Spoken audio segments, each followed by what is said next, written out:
Hi friends, இன்றைக்கி மே 27ஆம் தேதி திங்கட்கிழமை பாக்யலட்சுமி சீரியலில் என்ன நடக்க போகுதுன்றதை பற்றி இப்போ நம்ம பார்த்துடலாம். இப்போ பார்த்தீங்கன்னா பாக்யா வந்து அமிர்தாட்ட பேசிகிட்டு இருக்காங்க. உனக்கும் ஜெனுக்கும் ஏதாவது பிரச்சனையா அமிர்தா அப்படின்னு சொல்லிட்டு கேட்கும்போது அமிர்தா வந்து சொல்கிறாங்க, என்னன்னே தெரியலம்மா, ஜெனி வந்து இப்போல்லாம் என்கிட்ட ஒரு மாதிரி நடந்துக்கிறாங்க. நான் வந்து தாத்தாவுக்கு சாப்பாடு கொடுக்க போனால் கூட அதையும் அவங்க வந்து தப்பாக புரிஞ்சுக்கிறாங்க. எனக்கு என்ன பண்ணுறதுன்னே தெரியல அப்படின்ற மாதிரி சொல்கிறாங்க. உடனே பாக்யா வந்து சொல்கிறாங்க, சரி விடு, அவளுக்கு இப்போ தான் வந்து அவளோட மனசு குழப்பம்லாம் என்னன்றது நம்மளுக்கே எல்லாருக்கும் புரியுதுல்ல. இப்போ தான் வேற குழந்தை பிறந்திருக்கு. இந்த மூட் ஸ்விங்குன்னெலாம் சொல்லுவாங்கல்ல, அந்த மாதிரி கூட அவளுக்கு இருக்கலாம். அவள் வந்து இப்போ ஒரு பெரிய பிரச்சனையிலேருந்து வந்திருக்கால, அதனால கூட அந்த மாதிரி இருக்கலாம். நீ எதுவும் தப்பாக நினச்சிக்காத அமிர்தா அப்படின்ற மாதிரி வந்து சொல்கிறாங்க. உடனே அமிர்தா வந்து சொல்கிறாங்க, ஐயோ நான்லாம் எதுவும் தப்பாகவே எடுத்துக்கவே இல்லைம்மா. என்னால் மறுபடியும் இந்த வீட்டில் எந்த பிரச்சனையும் வந்துடக்கூடாதுன்றதுல தான் நான் வந்து ரொம்ப ரொம்ப கவனமாக இருக்கேன். மற்றபடி எனக்கு வந்து ஜெனி மேலெல்லாம் எந்த கோவமே கிடையாது அப்படின்ற மாதிரி வந்து சொல்லிட்டு இருக்காங்க. உன்னை பாக்யாவும் சமாதானப்படுத்துகிறாங்க. எனக்கு தெரியும் அமிர்தா உன்னை பற்றி, நீ வந்து எல்லாரையுமே நீ பொறுத்து போயிடுவ அப்படின்ற மாதிரி எனக்கு தெரியும். ஆனால் ஜெனியும் வந்து ரொம்ப ரொம்ப நல்ல பொண்ணு, அவளுக்கு கொஞ்சம் டைம் கொடுக்கலாம் நம்ம, அவளே வந்து தானே சரியாயிடுவா அப்படின்ற மாதிரி சொல்லிட்டு இருக்கும்போது கரெக்டாக அங்கே வந்து எழில் வந்து வராங்க. என்ன பேசிட்டு இருக்கீங்க ரெண்டு பேரும் அப்படின்ற மாதிரி வந்து சொல்கிறாங்க. ஒன்றும் இல்லை, சும்மா தான், நான் கிச்சனில் வந்து சத்தம் கேட்குது அப்படின்னதும் உடனே கீழே இறங்கி வந்துட்டா பாரு அப்படின்ற மாதிரி வந்து பாக்யா சொல்லிட்டு இருக்காங்க. அம்மா நான் கூட வந்து மேலே வந்து கதையில் ஒரு சின்ன சேஞ்ச் பண்ணியிருந்தேம்மா, அதை வந்து இவட்ட சொல்லலான்னு சொல்லிட்டு தேடும் போது தான் இவளை ஆளை காணும்னு சொல்லிட்டு இங்கே வந்து தேடிட்டு வந்தேன் அப்படின்ற மாதிரி வந்து எழில் வந்து சொல்கிறாங்க. உடனே வந்து பாக்யா வந்து சொல்கிறாங்க, சரி சரி நீ போ அமிர்தா, நான் வந்து வேலையெல்லாம் முடிச்சுட்டு வரேன் அப்படின்னது. இல்லைம்மா நானும் இருக்கேன் அப்படின்றாங்க. இல்லை, உனக்கும் வந்து ரெஸ்ட்டுன்றது ரொம்ப ரொம்ப முக்கியம். ஓயாமல் எல்லா வேலையும் நீ வந்து பார்த்துட்ருக்க, ஹோட்டல்லையும் வேலை பார்க்குற, வீட்லேயும் வேலை பார்க்குற, அதனால் போங்க ரெண்டு பேரும் போய் தூங்குங்க அப்படின்ற மாதிரி பாக்யா வந்து சொல்லி அனுப்பி விடுறாங்க. அப்புறம் மேலே வந்து போனதுமே எழில் வந்து அவரோட கதையில் பண்ண அந்த சேஞ்சஸ்லாம் வந்து அமிர்தாட்ட வந்து சொல்கிறாங்க. எப்படி இருக்குது அப்படின்னு சொல்லிட்டு கேட்குறாங்க. நல்லா இருக்குது அப்படின்றாங்க. இதுக்கு முன்னாடியும் நீ நல்லா இருக்குன்னு தானே சொன்ன அப்படின்றாங்க. இல்லை, முதல்ல நல்லா இருந்தது, இப்போ வந்து ரொம்ப நல்லா இருக்குது அப்படின்ற மாதிரி வந்து சொல்கிறாங்க. உடனே வந்து எழில் வந்து பாக்யா பற்றி சொல்லிட்டு இருக்காங்க. இந்த மாதிரி வந்து அம்மா வந்து எதுக்காக நான் இந்த படத்தில் வந்து ஜெயிக்கிறேனோ இல்லையோ, கண்டிப்பாக அம்மாவுக்காக நான் இந்த ஃபீல்டில் வந்து ஜெயிச்சே ஆகணும். ஏன்னா பாட்டி அப்பா அப்படின்னு சொல்லிட்டு எல்லாருமே என்னோட பேஷனை வந்து மதிக்காதப்போ எல்லாருமே என்னை திட்டினாங்க. அப்போல்லாம் வந்து அம்மா தான் எனக்கு வந்து அவ்வளோ ஒரு மாரல் சப்போர்ட்டாக நின்னாங்க, என்னாலையும் சாதிக்க முடியும் அப்படின்ற மாதிரி வந்து சொன்னாங்க. இதோ இப்போ கூட ப்ரொடியூசர்கிட்ட நான் கதை சொல்லும் போது ப்ரொடியூசர் ஓகே சொன்னதும் எனக்கு அம்மா முகம்தான் வந்து நேரில் வந்தது. நான் வெளியில் வந்து பார்த்தா அம்மாவே வந்து நிற்கிறாங்க, ஒரு சின்ன குழந்தை மாதிரி சந்தோஷப்பட்டாங்க. இந்த மாதிரி ப்ரொடியூசர் வந்து ஓகே சொல்லிட்டாங்க அப்படின்னு சொன்னப்போ, அதனால் வந்து யாருக்காக நான் ஜெயிக்கிறேனோ இல்லையோ, கண்டிப்பாக அம்மாக்காக நான் ஜெயிக்கணும் அப்படின்னு சொல்லிட்டு உன்னை எழில் வந்து சொல்கிறாங்க. என்னடா இவன் வந்து அம்மாக்காகன்னு சொல்கிறான்னு சொல்லிட்டு யோசிக்கிறியா அமிர்தா அப்படின்னதும் உடனே சச்சா, நான் அப்படியெல்லாம் வந்து சொல்லவே மாட்டேன். ஏன்னா வந்து அவங்க உங்களுக்கு எவ்வளோ ஒரு சப்போர்ட்டிவாக இருக்காங்கன்றது எனக்கே நல்லா தெரியும். நம்மளுக்காக அவங்க வந்து எவ்வளவோ விஷயத்தை வந்து வீட்டில் இருக்கிற எல்லாரையும் எதிர்த்து வந்து அவங்க பண்ணியிருக்காங்க. அதனால் நான் அதெல்லாம் எப்போவுமே வந்து தப்பாக எடுத்துக்கவே மாட்டேன் எழில் அப்படின்ற மாதிரி வந்து அமிர்தா சொல்கிறாங்க. உன்னை எழில் வந்து சொல்கிறாங்க, நான் உண்மையிலேயே ரொம்ப லக்கி தெரியுமா, இந்த மாதிரி ஒரு அம்மாவும் ஒய்ஃபும் கிடைக்கிறதுக்கு நான் தான் ரொம்ப ரொம்ப கொடுத்து வச்சுருக்கணும். எனக்கு வந்து ஒரு நல்ல அழகான ஒரு குடும்பம் வந்து கிடச்சிருக்கு. கண்டிப்பாக இந்த படம் வந்து சக்ஸஸ் ஆகிடுச்சுன்னா நம்ம ஃபேமிலியே ரொம்ப ஹாப்பியாக இருக்கும் அப்படின்ற மாதிரி வந்து எழில் வந்து அமிர்தாட்ட வந்து சொல்லிகிட்ருக்காங்க. அதுக்கப்புறம் பார்த்தீங்கன்னா அடுத்த நாள் காலையில் விடிஞ்சிடுது. உடனே வந்து ஹாலில் படுத்துட்டு இருந்தார் இல்லையா நம்ம தலைவர் கோபி, அவர் வந்து இந்த பெட் ஸ்ப்ரெட் எல்லாத்தையும் வந்து மடிச்சிட்ருக்காங்க. உடனே பாட்டி வந்து எழுந்து வராங்க. என்னப்பா பண்ணுற அப்படின்ற மாதிரி கேட்டதும் உடனே வந்து அவர் வந்து இந்த சோஃபாவெல்லாம் தட்டி விடுற மாதிரி வந்து ஆக்ஷன் பண்ணிகிட்ருக்காரு. நைட்டெல்லாம் நீ இங்கே தான் தூங்குனியா அப்படின்ற மாதிரி வந்து கேட்குறாங்க பாட்டி. உடனே கோபி வந்து சொல்கிறாங்க, இல்லைம்மா அதெல்லாம் இல்லை அப்படின்றத சும்மா பொய் சொல்லாத, அதுதான் எனக்கே நல்லா தெரியுதே அப்படின்ற மாதிரி பாட்டி வந்து சொல்கிறாங்க. சரியா அவங்க அம்மா ஆத்தாக்காரி எங்கே அப்படின்ற மாதிரி கேட்குறாங்க. ராதிகா அவங்க அம்மா மயம் எல்லாம் வந்து ரூமில் ஏசி போட்டு ஜாலியாக தூங்குனாங்க அப்படின்ற மாதிரி வந்து சொல்கிறாங்க.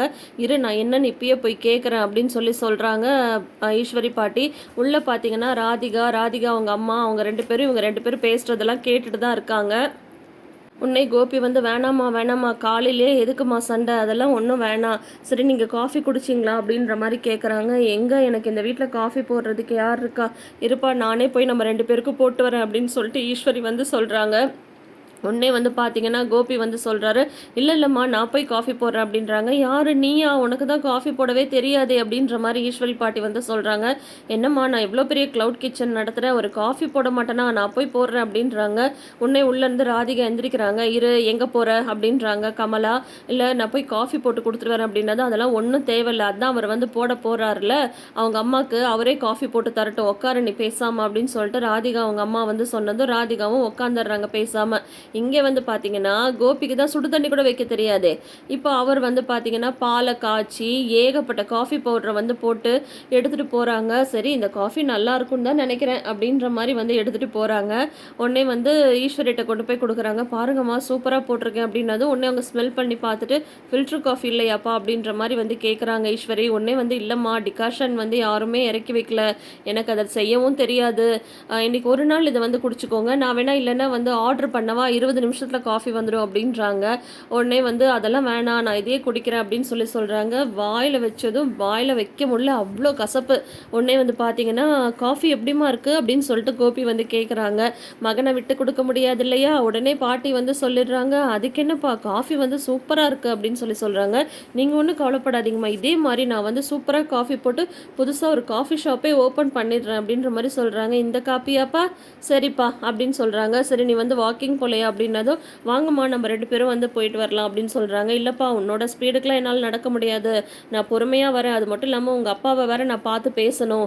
அதனால நீ கிளம்பு" அப்படின்ற மாரி வந்து சொல்லிடுறாங்க. அதுக்கப்புறம் பார்த்தீங்கன்னா, ஈஸ்வரி பாட்டி வந்து புலம்பிட்டே வராங்க. "காப்பியா போட்டு குடுத்தா? ஐயோ! அந்த காப்பி குடிச்சிட்டு இன்னும் என் வாயிலேருந்து அந்த கசப்பு போகவே இல்லையே! இதெல்லாம் எனக்கு தேவையா?" அப்படின்ற மாரி புலம்பிட்டே நடந்து வராங்க. ஆப்போசிட்ல வந்து பார்த்தீங்கன்னா, தாத்தாவும், பாக்யாவும் வந்து நடந்து வந்துட்டுருக்காங்க. பாக்யா வந்து அவங்க அத்தைய பார்த்துட்டு, "மாமா அத்தை வராங்க" அப்படின்ற மாரி வந்து சொல்றாங்க.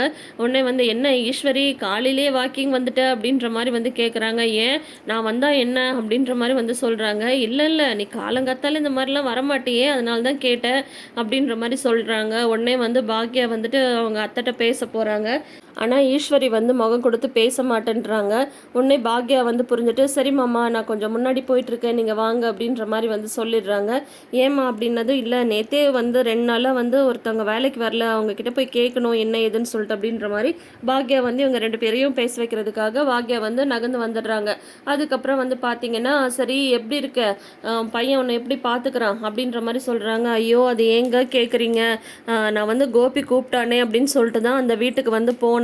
ஆனா ஏன்டா போனேன்னு எனக்கு இருக்கு.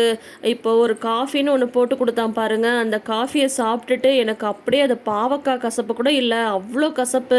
கிட்டத்தட்ட நான் ஒரு 50 தடவ வாய் கொப்பளிச்சிருப்பேன். இருந்தாலும் அந்த கசப்பு வந்து என் வாய் விட்டே போகல. படாத பாடு பட்டுட்டு இருக்கேன்" அப்படின்ற மாரி வந்து சொல்றாங்க. உடனே வந்து பார்த்தேன்னா, "அவ்ளோ கஷ்டப்பட்டு நீ எதுக்கு அங்க இருக்கணும்? நான் அப்பயே சொன்னேன் போ வேணான்னு சொல்லிட்டு. கேட்டியா நீ? சரி இப்ப எதுக்கு அங்க இருந்துட்டு இருக்க? கிளம்பி நம்ம வீட்டுக்கு வர வேண்டியது தானே" அப்படின்ற மாரி தாத்தா வந்து சொல்றாங்க. "இல்லைங்க, எனக்கு இதெல்லாம் கொஞ்சம் கஷ்டமா தான் இருக்கு. நான் இல்லன்னு சொல்ல. ஆனா அதுக்காக நான் இப்ப அங்கருந்து வரமாட்டேன். அங்க வந்து எனக்கு ஒரு முக்கியமான வேலை இருக்கு" அப்படின்றாங்க. "என்ன?" அப்படின்னு கேட்கும்போது, இந்த ராதிகாவோட அம்மா கமலா இருக்கால்ல, அவள அந்த வீட்ட விட்டு தொரத்தாம விடமாட்டேன். அந்த வீட்ட விட்டு அவள வெளிய அனுப்பியே ஆகணும். அவ என்னென்ன பேச்சு பேசுறா தெரியுமா? அப்படின்ற மாரி வந்து பாட்டி வந்து சொல்றாங்க. "இதெல்லாம் உனக்கு தேவையா ஈஸ்வரி? வேண்டாம். உனக்கு எதுக்கு தேவையில்லாத வேலை? யாரோ எங்கேயோ இருந்துட்டு போறாங்க" அப்படின்னதும், "இல்லைங்க அதெல்லாம் முடியாது. என்ன வீட்ட விட்டு வெளிய போக சொல்லி அவ சொல்றா. அவள வந்து நான் வீட்ட விட்டு அனுப்பாம நான் அங்கருந்து வரவே மாட்டேன். கண்டிப்பா அத செஞ்சுட்டு தான் வருவேன்" அப்படின்ற மாரி வந்து பாட்டி வந்து கிட்டத்தட்ட இப்போ ஒரு சபதமே விட்டுட்டாங்க. அதுக்கப்புறம் பாக்யா வந்துட்டு வராங்க. பாக்யா வந்து வந்ததுக்கப்புறம், "சரி, சரி நான் கிளம்புறேன்" அப்படின்ற மாரி கிளம்புறாங்க. உடனே "அத்தை எப்படி இருக்காங்களா மாமா?" அப்படின்னு சொல்லும்போது, "அவளுக்கு சரியான சாப்பாடு கூட அங்க இல்லம்மா. ரொம்ப கஷ்டப்படுறா போல" அப்படின்னதும், "நான் வேணா சமைச்சு கொண்டு போய் குடுக்குறேன். நான் போய் அத்தைட்ட கேட்குறேன்" அப்படின்ற மாரி வந்து சொல்றாங்க. போய் ஈஸ்வரிட்டயும் கேட்குறாங்க. இந்த மாரி மாமா சொன்னாங்க அத்த, "நான் வேணா சமைச்சு கொண்டு வந்து தரவா?" அப்படின்னதும், "அதெல்லாம் ஒண்ணும் தேவையில்ல. நான் என் பையன் வீட்ல தானே இருக்கேன். நானே பார்த்துக்கிறேன்" அப்படின்ற மாரி அந்த வீம்ப மட்டும் விடாம போயிடுறாங்க பாட்டி. அதுக்கப்புறம் பார்த்தீங்கன்னா, இங்க ஈஸ்வரி ரெஸ்டாரண்ட்ட காட்டுறாங்க.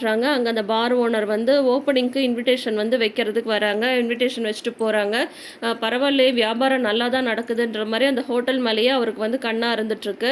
அவரு வந்து வந்துட்டு போனதுக்கப்புறம் எல்லாருமே, அதாவது செல்வி, அப்புறம் மத்த வேலை செய்றவங்க எல்லாருமே வந்து எல்லாம் பயப்படுறாங்க. இந்த மாரி பக்கத்திலேயே பார் வந்துருச்சுன்ற மருந்து எங்க வீட்லலாம் எங்கள வேலைக்கு கூட அனுப்ப அனுப்ப மாட்டாங்கக்கா, பயமா இருக்கு அப்படின்ற மாரி வந்து சொல்றாங்க. இருங்க இந்த பிரச்சனைய பொறுமையா தான் டீல் பண்ணணும். பார்க்கலாம். நீங்க ஒண்ணும் பயப்படாதீங்க அப்படின்ற மாரி வந்து பாக்யா வந்து இப்போ அங்க இருக்கிறவங்களுக்குலாம் வந்து கன்வின்ஸ் பண்ணிட்டுருக்காங்க. அதோட இன்னைக்கு எபிசோட வந்து முடிச்சிருக்காங்க. ஸோ இனி அடுத்து என்ன நடக்க போகுது? இந்த பிரச்சனைய வந்து எப்படி பாக்யா டீல் பண்ண போறாங்க அப்படின்றதெல்லாம் வெயிட் பண்ணி பார்க்கலாம். ஈஸ்வரி பாட்டி ஒரு சபதம் விட்டுருக்காங்களே, அதுலயும் அவங்க வந்து ஜெயிச்சிடுறாங்களான்றதும் வெயிட் பண்ணி பார்த்து தெரிஞ்சுக்கலாம். அதுக்கு முன்னாடி நீங்க இன்னும் நம்ம சேனல சப்ஸ்கிரைப் பண்ணாம வீடியோஸ் பார்க்குறீங்கன்ற மாரி இருந்தா இப்பயே சப்ஸ்கிரைப் பண்ணிக்கோங்க. பக்கத்துல இருக்கிற நோட்டிஃபிகேஷன் பெல் ஐகான்லயும் ஆல் சிம்பல் கிளிக் பண்ணிக்கோங்க. கூடவே இந்த ப்ரிவ்யூ பத்தின உங்களோட கருத்துக்கள மறக்காம ஷேர் பண்ணுங்க. Thank you.